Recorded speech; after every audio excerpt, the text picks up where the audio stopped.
Alright, so here we go with our video lecture for chapter number 17. We're looking at Africa and the Atlantic world. So we're going to look at developments in early modern Africa. That means Africa from 1450 to 1750. And we're going to see that Africa is going to play an interactive role with Europe and the Americas during this time period. Now, of course, first thing you got to remember is that Africa is not a country, it is a continent.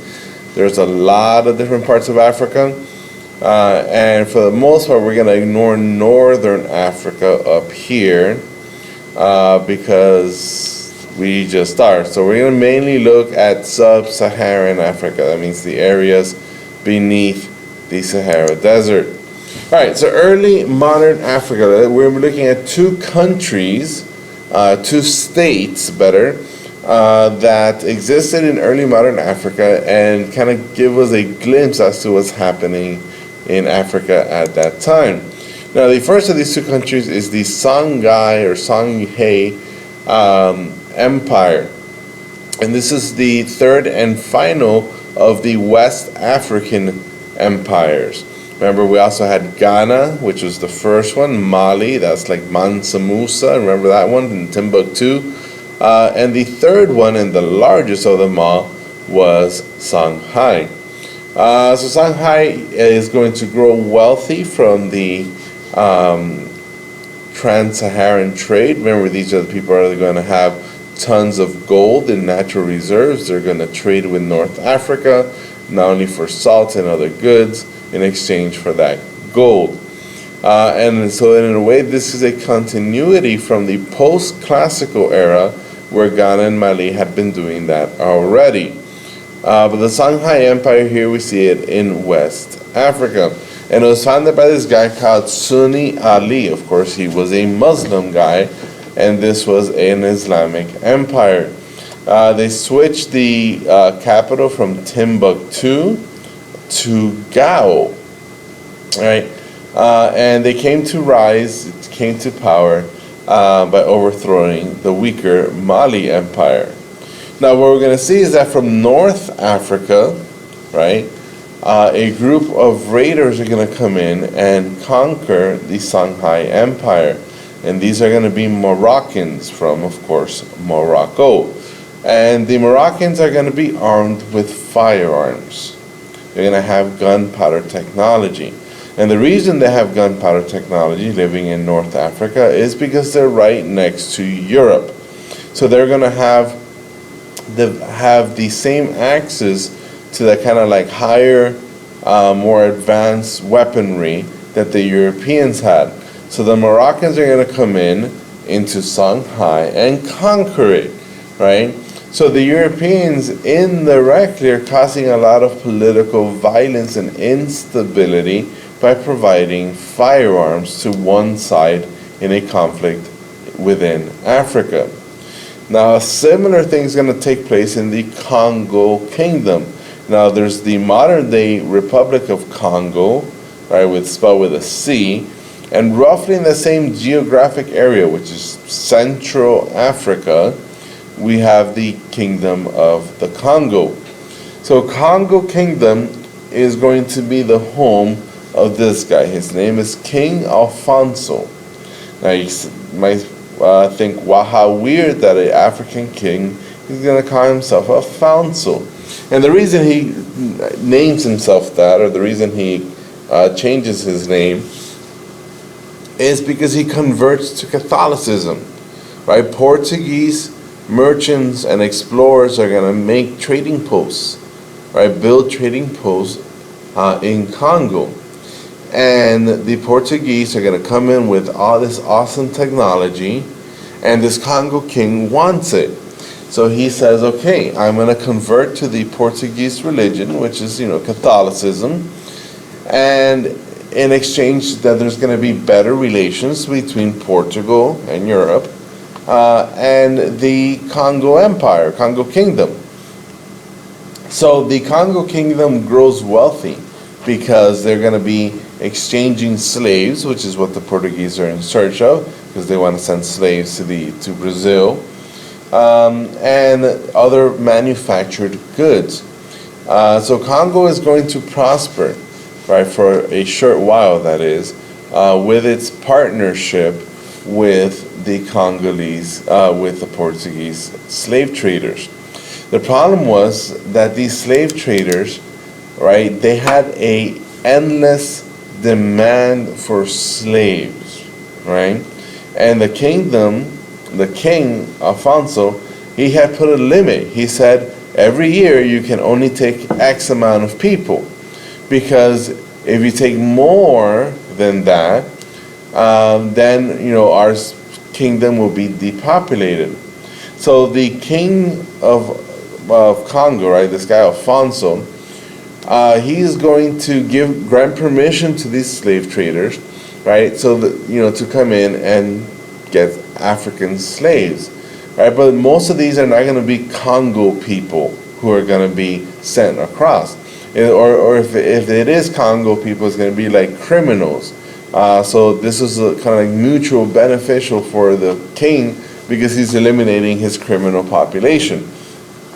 But the vast majority of the people who are going to be enslaved are going to be people from the surrounding neighboring states and tribes, right?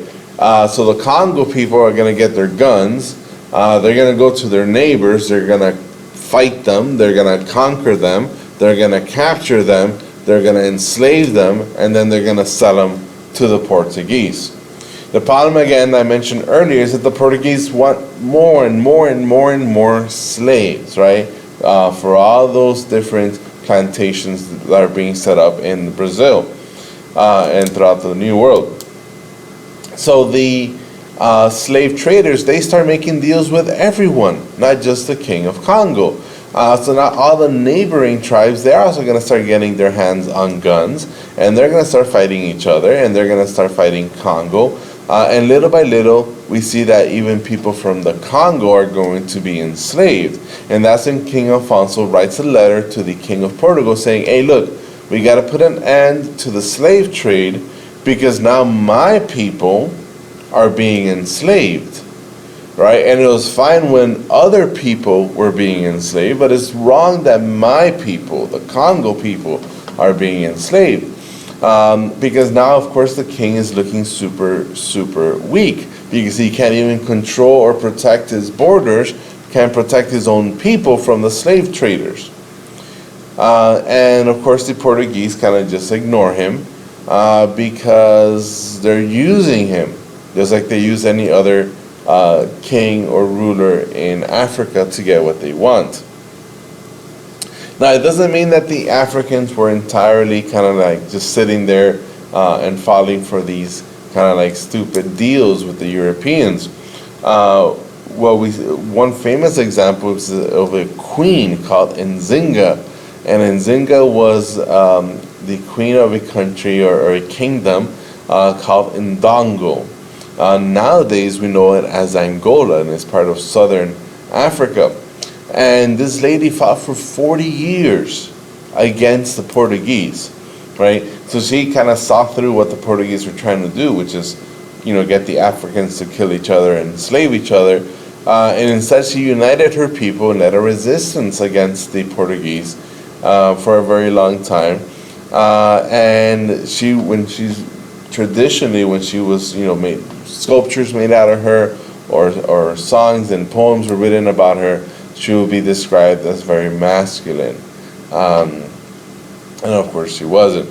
But here we see that, some Africans, didn't cooperate, some just flat out resisted any advances that the Europeans were trying to do.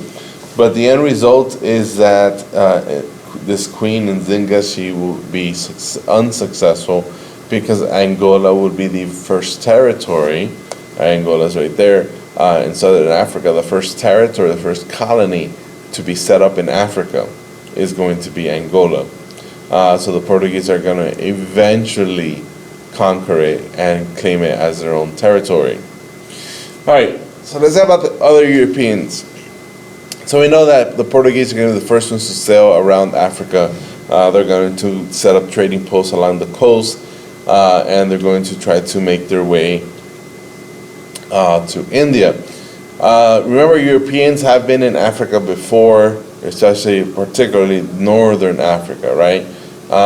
And Muslims have been in, western and eastern Africa, on the Swahili coast and on the empires here in West Africa.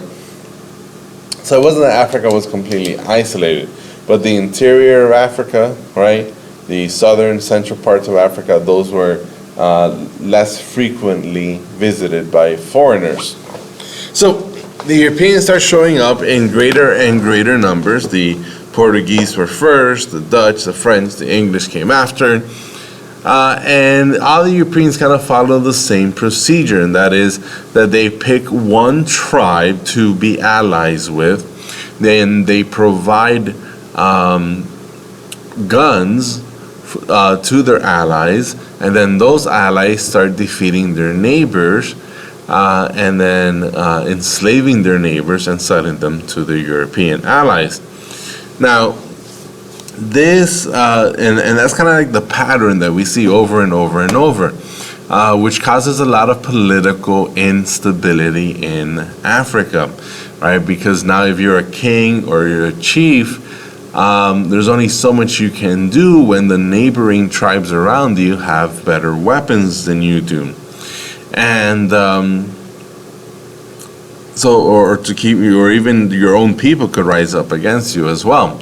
So we see a lot of political changes. Political structures are going to change because of European contact. Now remember, in Africa, in sub-Saharan Africa, the different tribes had been constantly competing and fighting against each other since all of history.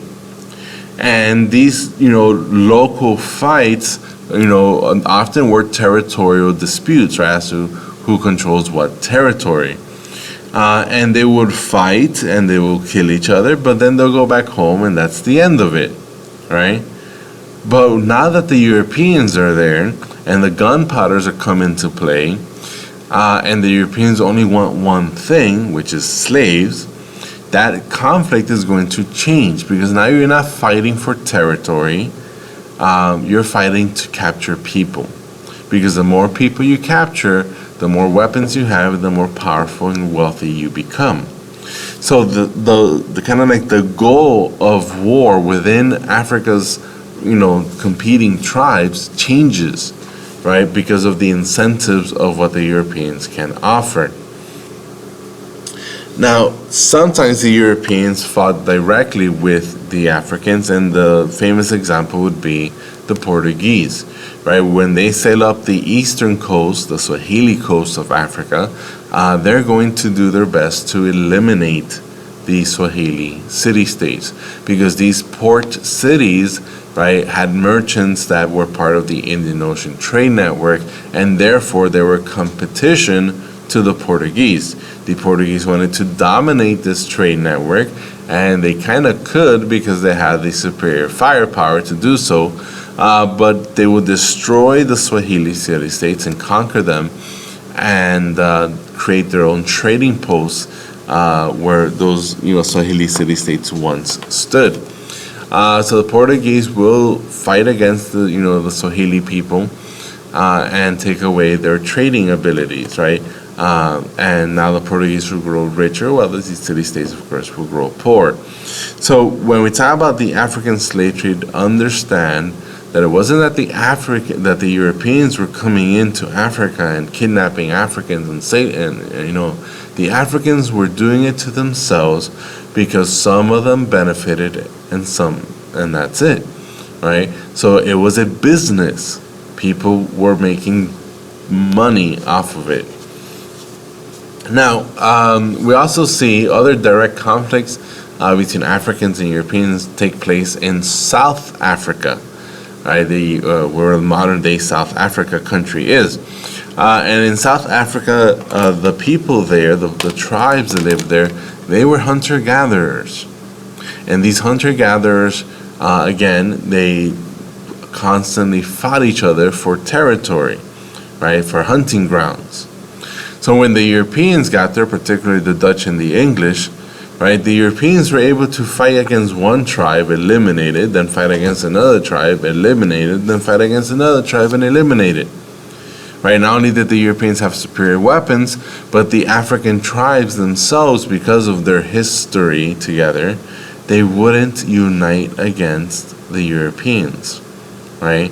So if I've been fighting against tribe A and I'm part of tribe B, and now the Europeans show up and eliminate tribe A, I'm not going to help tribe A, because I never have helped tribe A, because tribe A and my tribe have been fighting since forever. So why would I help them, right? And of course, when the Europeans start fighting me, part of tribe B, then tribe number C isn't going to help me survive, right? Because there was those tribal conflicts, those internal differences, right? Linguistic differences, ethnic, cultural differences, right? There won't be a resistance, not that much at least, against European settlement. All right, slavery. The Africans, of course, we know that slavery has existed since, the Neolithic revolutions, right? Since prehistory, people have been enslaved, and people have been used for agriculture, primarily.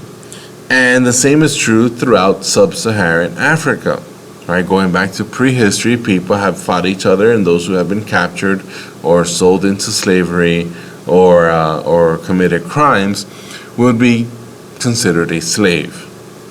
And in Africa, throughout the all the different tribes and clans and everything else, and the kinship groups, we see that slave ownership was common. One tribe can own slaves that came from another tribe, right? Slaves that were captured in battle. But it wasn't that a single individual owned the slave. It was a communal ownership, meaning that the whole tribe owned the slave. And therefore, right, over time, that slave can be considered part of the tribe. And therefore, they're treated more humanely because they're viewed as one of our own, right? He is part of us, type of thing.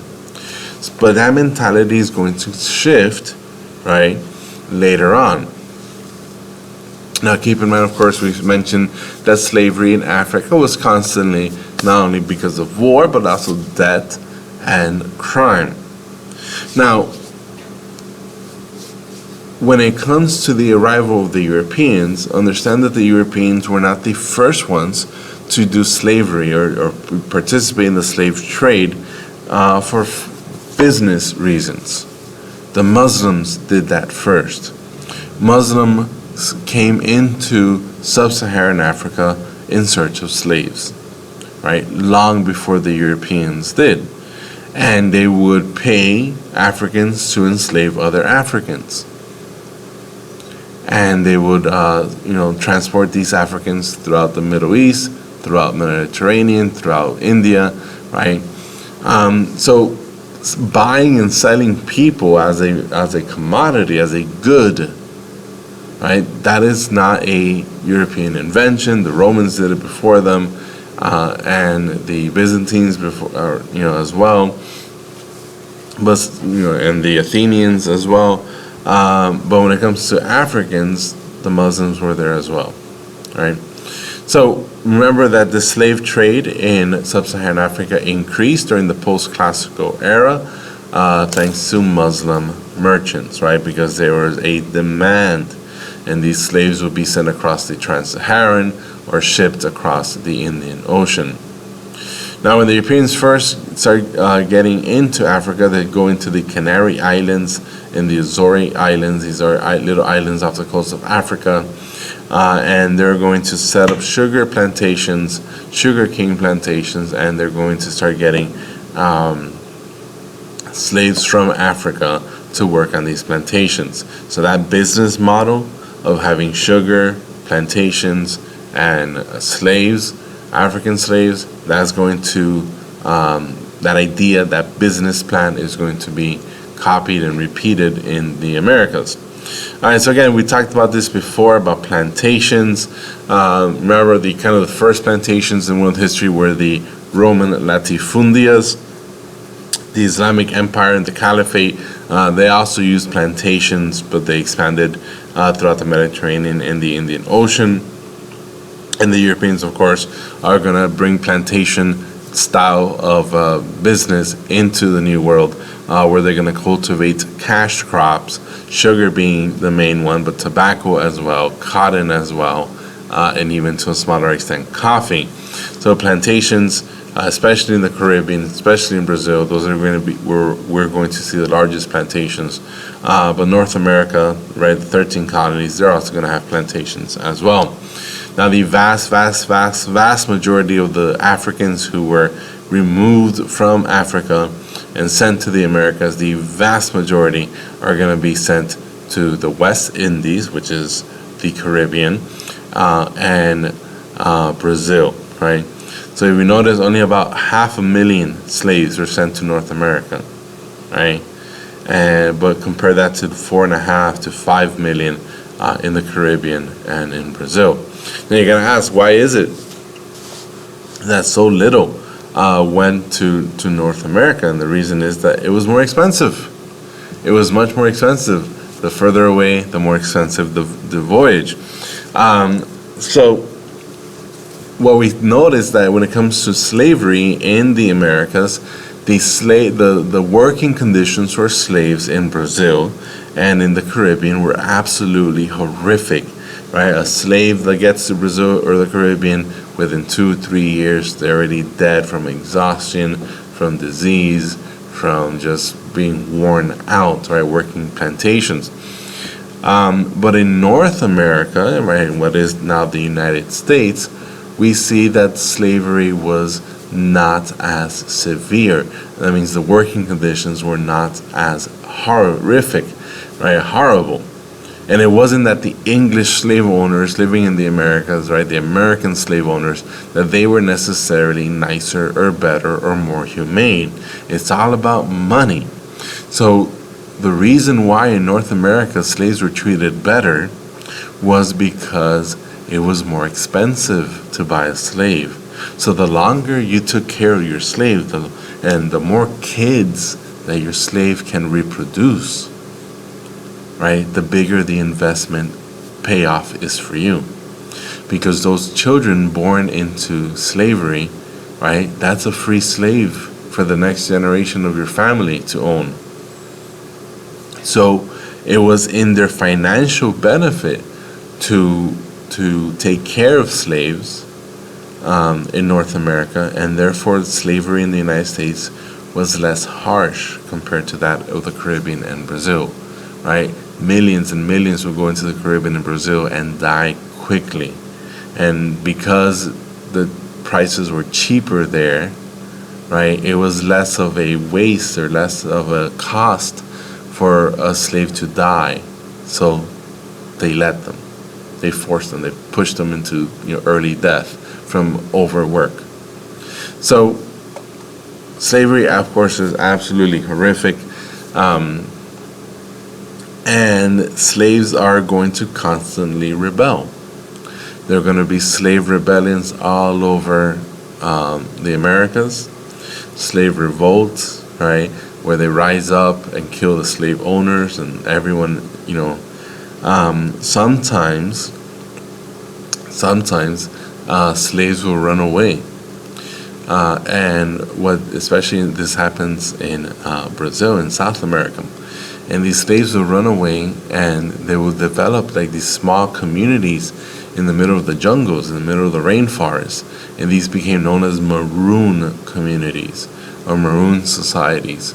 And these maroon societies were of former slaves who ran away. And sometimes they would live with Native Americans who also had run away before them. So they kind of developed their own like unique society in the middle of nowhere in order to escape the brutal life that is slavery. When it comes to slave revolutions and slave rebellions, understand that every single time the slaves revolted, no matter how many people they killed, they never got freedom, ever. And because the militaries will come in and put down the rebellions, and the revolts. The one exception in world history is Haiti, and we're going to talk about the Haitian Revolution in a future chapter. All right, so the African slave trade, of course, is the major part of the triangular trade, right? That trade network between the Americas, Europe, and Africa. Keep in mind that this trade network was developed by the Europeans. This was part of the slave trade. The Europeans, remember what they're giving. They're giving manufactured goods, clothing, jewelry, weapons, right? And they're going to be and alcohol, and they're going to be giving those goods in exchange for slaves. They're going to send those slaves to the Americas. Those slaves are going to be packaged tight as much as possible into the ships, because the more cargo you carry, the better profit a ship, slave ship can make. The Portuguese and the Spanish are the first ones to do this, but of course other Europeans got involved, French, Dutch, English. And as the New World continued to be conquered and the colonies in the New World continued to expand, we see a greater and greater demand for slave labor in the Americas. So again, here we see the slave trade, the triangular trade as well. What else? All right. So the middle part, right? So this is a triangle, right?